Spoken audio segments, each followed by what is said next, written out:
Bapa di sorga, di dalam nama Tuhan Yesus, kami mengucap syukur kepadamu ya Allah Bapa, Putra dan Roh Kudus. Alfa dan Omega, yang awal dan yang akhir. Yang kami rayakan kelahiranmu Yesus Kristus pada saat ini. Di tengah-tengah kesukaran, kesulitan yang melanda seluruh dunia, Engkau datang di tengah kami menyampaikan kabar baik, supaya kami tidak perlu takut menjalani hari-hari kami, sebab Tuhan Allah adalah Allah yang selalu hadir bersama dengan kami. Dan kami percaya juga saat ini Engkau ada di sini. Tuhan, berbicaralah, teguhkanlah setiap hati kami pada saat ini dikala kami mendengarkan firman Allah. Urapi kami sekalian, khususnya hamba-Mu yang menyampaikannya, supaya setiap kebenaran menjadi kebenaran yang daripada-Mu. Dalam nama Yesus kami berdoa. Amin. Amin. Silakan duduk Bapak Ibu yang terkasih. Tema Natal kita tahun ini, Bapak Ibu, saudara-saudara, dalam satu kata yang berbunyi Immanuel, Allah beserta kita. Bapak, Ibu, saudara-saudaraku yang terkasih di dalam Kristus Yesus Tuhan kita, tentu saja lewat tema ini ada pesan istimewa, pesan khusus yang hendak disampaikan kepada setiap orang percaya. Sebab sebagaimana kita tahu bahwa saudaraku, tahun 2020 yang sebentar lagi akan berakhir merupakan tahun yang sulit, tahun yang sukar karena masa pandemi COVID-19 yang melanda dunia dan telah menimbulkan banyak krisis yang terjadi. Mulai dari krisis kesehatan, krisis ekonomi, krisis keluarga, bahkan krisis-krisis hidup lainnya. Nah, saudara-saudara, kapan semua ini akan berakhir? Jawabannya hanya Tuhan yang tahu. Nah, oleh sebab itu saudara-saudara, sebagai orang yang percaya kepada Dia, maka pada perayaan Natal tahun ini atau pada saat ini, kita dilengkapi suatu kunci supaya kita mampu berkemenangan di dalam mengakhiri tahun ini, bahkan juga di dalam memasuki tahun yang akan datang, di mana kita semua juga belum mengetahui seperti apa kelak yang akan terjadi. Namun saudara-saudara, kita diingatkan lewat firman hari ini agar kita sadar bahwa ada pribadi yang maha tahu, ada pribadi Allah yang selalu ada bersama kita, dan yang kita rayakan hari ini yaitu Yesus Kristus Tuhan, Sang Immanuel. Saudara-saudara, istilah Immanuel hanya muncul 3 kali di dalam Alkitab. Pertama sekali dalam Yesaya pasal yang ke-7 ayat 14 dan Yesaya 8 ayat 8. Dan dalam Perjanjian Baru, Matius pasal yang pertama ayat 23. Hanya 3 ayat ini yang ada tulisan atau kata Immanuel. Walaupun ada banyak ayat-ayat yang lain yang menjelaskan arti daripada Immanuel itu sendiri. Sebutlah misalnya Allah menyertai kita. Saudaraku yang dikasihi Tuhan, Immanuel atau Immanuel adalah sebuah nama yang berasal dari bahasa Ibrani, yaitu kata El yang artinya Allah, dan Immanu artinya beserta kita, bersama kita, atau dengan kita. Jadi Immanuel itu berarti Allah beserta kita, Allah bersama kita, Allah dengan kita. Yang pertama saudara-saudara, Yesaya pasal yang ke-7 ayat 14. Demikian firman Tuhan, sebab itu Tuhan sendirilah yang akan memberikan kepadamu suatu pertanda.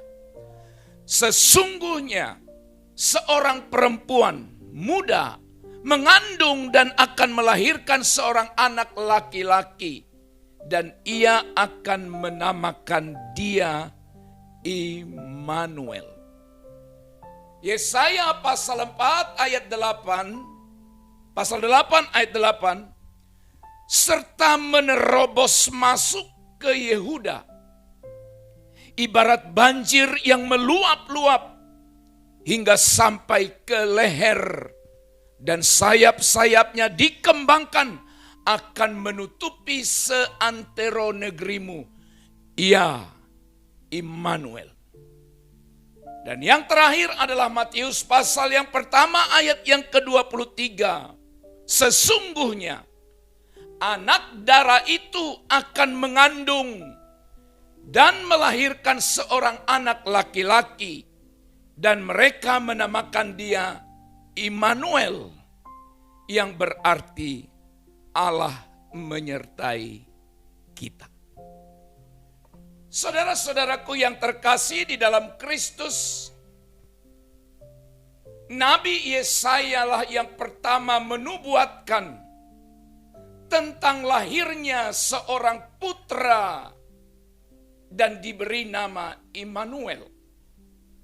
Tentu saja ada alasan, ada hal yang melatar belakangi keadaan apa pada masa itu, sehingga diberikan satu pernyataan untuk meyakinkan bangsa itu.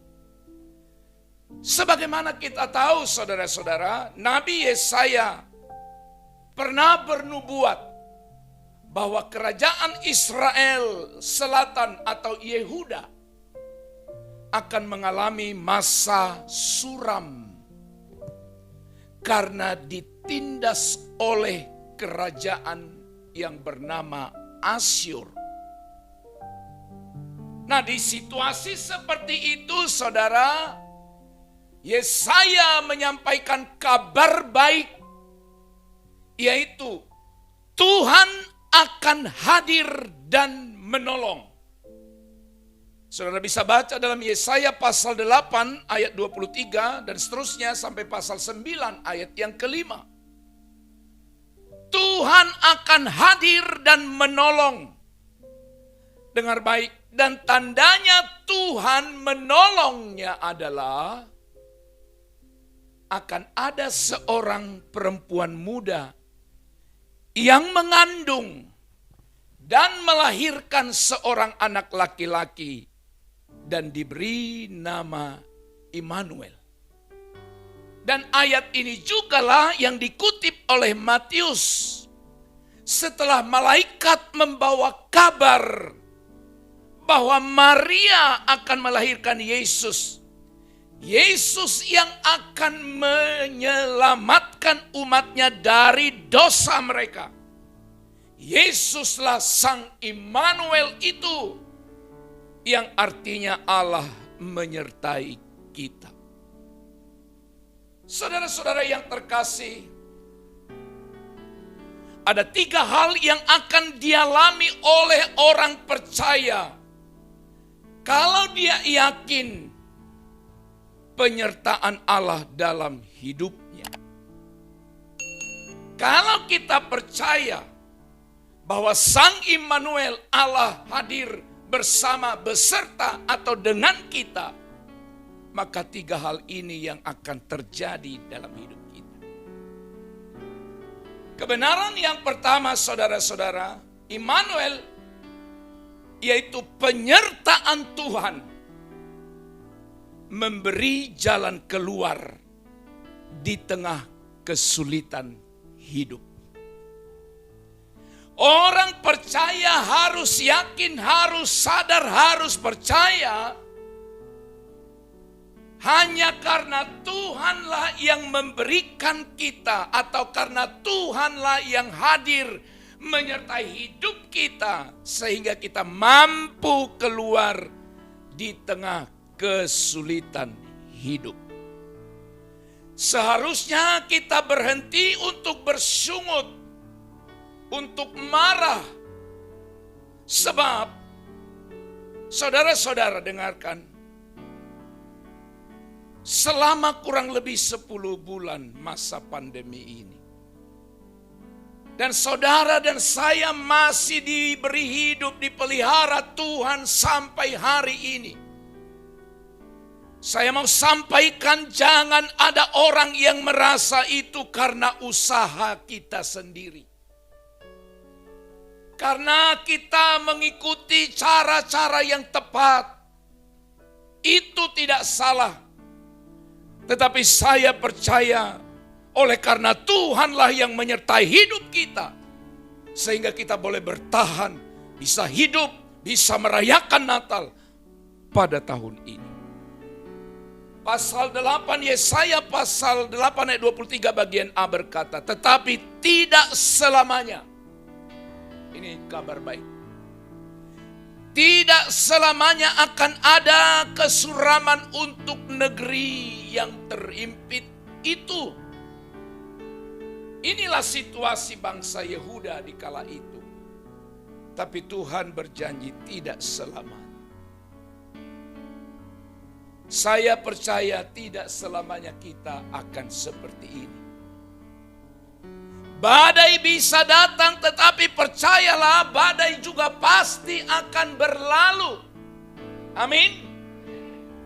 Badai pasti datang, tapi badai itu pun kita percaya pasti akan berlalu oleh karena Dia menyertai kita. Dan dengarkan baik supaya saudara tidak kecewa tahun ini, secara khusus dalam mengakhiri tahun ini. Jangan kecewa dengan Tuhan memasuki tahun yang akan datang. Kenapa banyak orang kecewa? Karena dia salah memahami apa arti penyertaan Tuhan. Penyertaan Tuhan itu bukan berarti tidak ada masalah. Penyertaan Tuhan itu bukan berarti ketiadaan pergumulan. Masalah pasti datang, pergumulan pasti ada. Tapi Tuhan janji, aku beri kau kekuatan dikala menanggung masalah itu. Itu yang Tuhan janji. Tuhan tidak pernah menjanjikan masalah dihapus. Tuhan tidak pernah menjanjikan tanpa hidup tanpa pergumulan. Tapi yang Tuhan janjikan, aku menyertaimu. Aku ada bersamamu dikala kau sedang mengalami pergumulan persoalan yang berat itu. Maka dibutuhkan orang-orang yang ulet. Sebab orang yang ulet itu akan bertahan dalam kesulitan hidup. Karena percaya 1 Korintus pasal yang ke-10 ayat yang ke-13 berkata, pencobaan yang kita alami itu biasa. Sebab Tuhan akan memberikan jalan keluar sehingga kita bisa mengatasinya. Bapak Ibu Saudara sekalian. Nah, saudara-saudaraku yang dikasih oleh Tuhan, ada seorang hamba Tuhan, ada seorang penulis yang luar biasa di Amerika Serikat yang bernama Max Lucado atau Lucado. Max. Saudara-saudara, Max ini seorang hamba Tuhan yang luar biasa. Tapi yang menarik dari kisah hidupnya adalah pernah dia ditolak hingga 35 kali oleh berbagai penerbit buku rohani.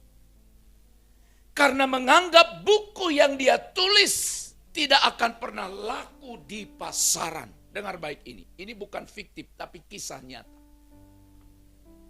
35 kali ditolak. Karena mereka merasa, apa tulisanmu tidak akan pernah laku, tidak akan pernah dibaca orang. Tapi karena dia ulet, karena dia tekun, saudara tahu, maka kini dia menjadi salah satu penulis buku rohani terkemuka atau terkenal di Amerika Serikat. Dan dia telah menulis sekitar 50 judul buku yang terjual lebih dari 28 juta kopi dalam berbagai bahasa. Ini hanya beberapa contoh cuplikan atau foto cover buku yang dia tulis. Apa yang dapat kita pelajari dari kisah ini, saudara-saudara, bertalian dengan firman ini? Kita harus yakin bahwa selalu ada jalan keluar di tengah-tengah kesulitan hidup. Kebenaran yang kedua, penyertaan Tuhan membuat masa depan kita penuh harapan. Yesaya pasal 8 ayat 23 bagian B dan pasal 9 ayat 1 berkata, kalau dahulu Tuhan merendahkan, maka di kemudian hari Ia akan memuliakan.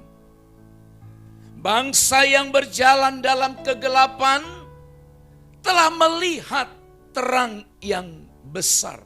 Coba saudara perhatikan di ayat ini dua hal yang sangat kontradiktif. Yang pertama direndahkan, tapi suatu saat dimuliakan.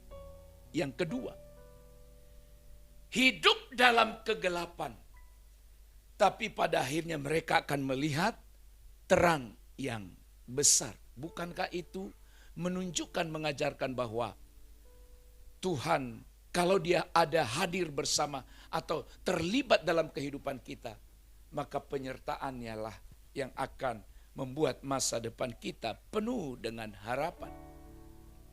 Kita harus yakin bahwa seburuk apapun masa lalu yang kita alami, saudara, Tuhan menyediakan masa depan yang cerah bagi orang percaya. Karena kita tahu Yeremia pasal 29 ayat 11 berkata, sebab aku ini mengetahui rancangan-rancangan apa yang ada padaku mengenai kamu. Demikianlah firman Tuhan, yaitu rancangan damai sejahtera dan bukan rancangan kecelakaan, untuk memberikan kepadamu hari depan yang penuh harapan. Seringkali kita mengukur masa lalu kita akan membuat kita tidak punya harapan di masa sekarang atau di masa yang akan datang. Semua bisa berubah asal saudara dan saya mencari Tuhan dengan sungguh-sungguh. Itu sebabnya dengar pada hari Natal ini, saya bersyukur engkau hadir, walaupun engkau hadir di hari Natal saja. Tapi daripada engkau tidak hadir sama sekali. Tapi dengarkan pesan Tuhan hari ini. Masa depanmu akan dijamin oleh Tuhan kalau engkau sungguh-sungguh mencari Dia selama engkau masih diberi nafas kehidupan. Khusus bagi anak-anakku, anak-anak kami yang ada muda ini. Jangan andalkan ototmu. Jangan andalkan pikiranmu. Engkau berkata, aku muda, aku bisa lakukan banyak hal. Ya, engkau bisa lakukan. Tapi kalau engkau sombong, kalau engkau angkuh, begitu mudahnya bagi Tuhan untuk membuat engkau tidak berdaya sama sekali. Saya ajak hari ini, anak-anak muda yang ada di sini, yang engkau hadir di hari Natal ini. Dan engkau hadir tidak kebetulan, tapi engkau hadir, Allah mau sampaikan pesan ilahi, pesan hidup, pesan yang luar biasa. Kalau engkau mau berubah, kalau engkau tidak mau berubah, engkau tidak jadi apa-apa. Saudara-saudaraku yang dikasih oleh Tuhan, barangkali di antara kita pernah mendengarkan nama ini. Siapa itu? Nick Vujicic. Fuji Sik dari Melbourne. Dia lahir tanpa tangan dan tanpa kaki dua-duanya.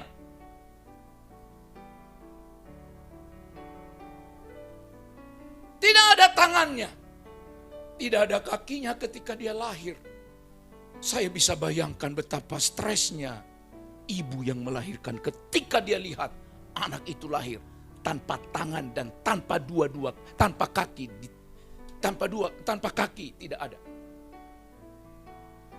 Makanya tidak heran dalam perjalanan hidupnya Nick ini pernah hampir mau bunuh diri. Karena dia merasa untuk apa aku hidup. Tangan tak punya, kaki tak punya, mau bikin apa. Tapi kemudian dia sadar bahwa Tuhan punya rencana indah baginya. Dengar baik, ini bukan kabar buruk dan bukan kabar hoax. Ini kebenaran. Haleluya. Dalam Alkitab ada kisah yang menarik. Ketika seseorang itu lahir, buta sejak lahir. Buta sejak lahir. Lalu banyak orang bertanya kepada Yesus. Dan bertanya, Guru, siapa yang berdosa? Sehingga anak ini lahir dengan cara seperti ini. Ditanya, apakah orang tuanya? Yesus bilang tidak. Apakah ibunya? Tidak. Kalau itu orang Batak akan ditanya, apakah opungnya? Atau dosa namborunya? Dosa nan tulangnya? Dosa semua keluarga? Yesus bilang tidak. Bukan dosa siapapun. Tapi supaya Allah dipermuliakan, pekerjaan Allah dinyatakan melalui orang ini. Nick kini menjadi seorang penginjil. Dengar? Seorang motivator ternama yang membawa berita pengharapan ke seluruh dunia. Dan kalau saudara mau melihat foto gambar yang lebih bagus, nanti ketik namanya di Google, cari gambarnya. Dia menikah dengan seorang wanita cantik. Dan mereka dikaruniai 4 orang yang normal. Tidak ada yang ikut bapaknya. 4 anak itu lahir baik, punya tangan lengkap, punya kaki lengkap.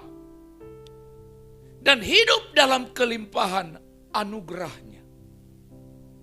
Wah, membaca kisah ini saudara-saudara. Masa lalu tidak menjadi jaminan atau penghalang bagi kita untuk maju kalau kita mau percaya. Saya yakin tidak ada orang tua yang bangga di sini ketika lihat anaknya lahir cacat. Nggak usah model begini. Sumbing sedikit saja orang tua bisa gelisah luar biasa. Sumbing kecil.